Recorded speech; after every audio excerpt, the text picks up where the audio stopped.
by getting you acquainted with your pencils. Your standard pencil set will come with a combination of pencils ranging from 6B down to 5H. Don't worry if yours is a little different. Each pencil can cover a range of values, so just substitute it with the number closest to it. So for example, if you don't have a 3B, use a 2B. And please follow along even if you're already familiar with the different pencil leads.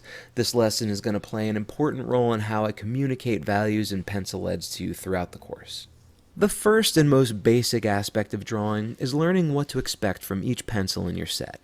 After that, it's learning how to control the pressure you're applying to your pencil.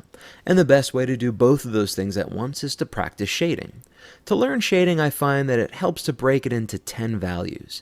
This technique is based on the Riley method, which is a relatively newer approach to teaching drawing. I won't bore you with a long history lesson, but Frank Riley was an artist in the 60s and 70s who had such an effective, organized approach to teaching painting and drawing that he went on to found a school for it. So I'm going to walk you through shading a 10-value grayscale by assigning a specific pencil lead to each value. For example, the softest lead, a 6B pencil, will shade the 10th or darkest value. And a 6H pencil, which is the hardest lead, will be second value. And first value will be untouched white paper with no lead on it. To begin, download the 10-value grayscale I created for you from the downloadable materials section of the course, and print it out on regular 8.5 by 11 printer paper. It should look just like the worksheet you see on screen right now. And when you're finished with this lesson, be sure to keep this chart to use as a handy reference guide to help you find the right pencil and value in the future. Let's begin with 10th value. Using your 6B pencil, begin to shade in the corresponding square and try to match the darkness of the value you see in the box to its left. When it comes to shading dark values, the rule is to gradually build them up, so don't apply full pressure all at once. Don't worry, you'll learn pressure control during this course. For now, try going over and over the area making concentric circles as I'm doing in my demonstration. We'll get into the different shading styles in the next lesson. For now, just stay in the lines. There are a number of reasons why you should gradually build up your shading. First, if you try to apply it all at once, it'll turn shiny and the paper will buckle. I'm sure that's happened to every one of you at some point in your life, maybe with a number 2 pencil while you were bored in school. The second reason is to give you control of the darkness or lightness of a value. You'll learn how important that is later in the course. For now, just fill in the square with your 6B pencil using medium pressure, and keep going over it until it's the same value as the sample square I provided you on the left. For those of you who have some training with shading, you can try to do some hatching, but with a lead this soft it won't stay sharp long enough to keep a fine line, so making small circles or scumbling works best. This is about how dark your first layer of shading should be. I'll go over it about 3 times to get it as dark as the square on the left. For the more advanced students who are anxious to start doing some drawing, just power through the first few lessons. We'll get to the more advanced stuff soon enough. These lessons are important because I'm going to be referring to the values as 10th, 5th, 2nd, etc. throughout the course, so I want you to get acquainted with the sort of code or language I'll be using to communicate with you. Besides, it's not a bad idea to brush up on the fundamentals, and these exercises are a good warm-up.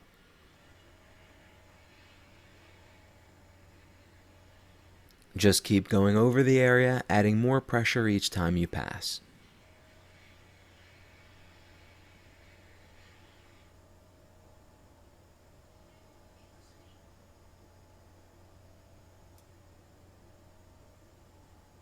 And when you're done, write the pencil lead you used next to the box. For 9th value, I'm going to use a 5B lead pencil.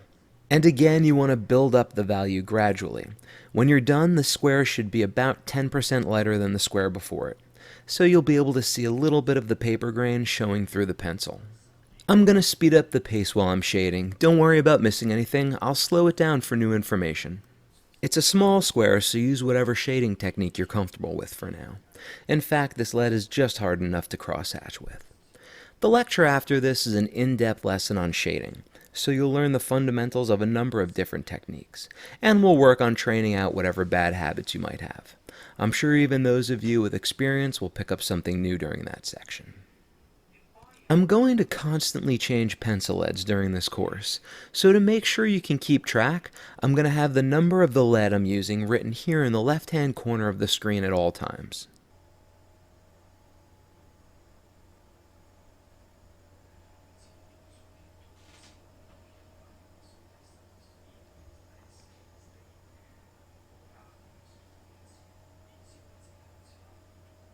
Okay, that value looks like it matches. I'll just label it with the lead I used, 5B. For eighth value, I'm going to switch to a 4B pencil. I'd like to take advantage of this time while I work to start talking about the different types of shading. For example, what I'm doing right now is called scumbling, which is just making concentric circles. It's easiest to do with softer leads, but doesn't tend to look good with the harder leads. The challenge with darker values is to try to keep them consistent, so try not to leave dark or light patches. Once we get to the lighter values, we'll start using harder leads, so we'll start to use a hatching and cross-hatching approach to shading in the value. I'll talk more about those techniques as we progress. That looks about right. If you're having trouble telling if your square is the same value as the printed square because of the pencil grain, squint your eyes and look at it. That'll help you see the average value. And when you're done, be sure to label it with the pencil you used. For seventh value, I'm going to use a 3B lead.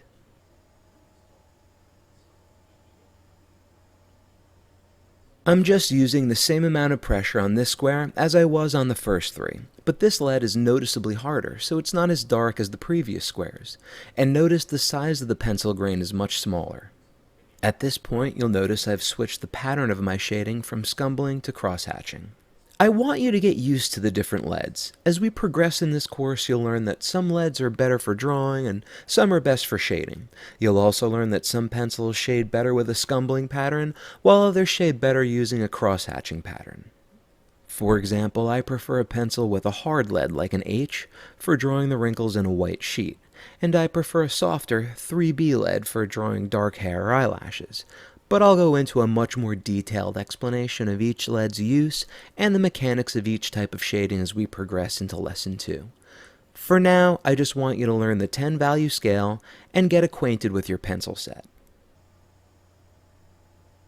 For sixth value, I'll use a 2B lead. The 2B pencil is right in the middle of the spectrum and in my opinion the most versatile lead. You'll see me use it or a 3B lead to do most of my preliminary drawing and sketching in this course. That's why I suggested you buy a mechanical 2B pencil on the supply list. I'm still gradually building up to the darkness of the value, but my shading is going to become much more linear as the leads get harder, so more of a cross-hatching technique, which for beginners is just short straight lines. The reason I use hatching instead of scumbling is because making random circles will leave a patchy pattern behind, which can be difficult to smooth out. And remember, your job in this lesson is to keep the value in the square consistent.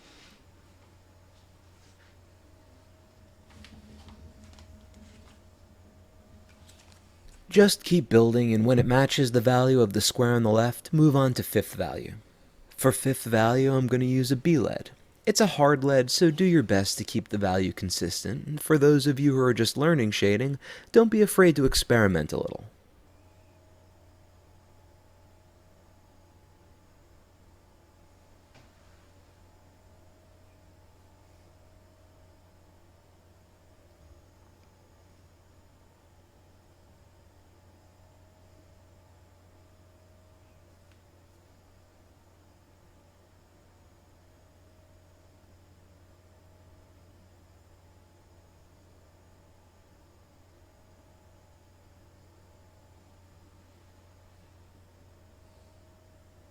For fourth value, I'll move to the F lead pencil. Again, it's a very hard lead, so I'm going to cross-hatch the value in. Harder leads make finer, lighter lines and leave no grain. The more passes you make over the square, the more consistent and solid the value will be.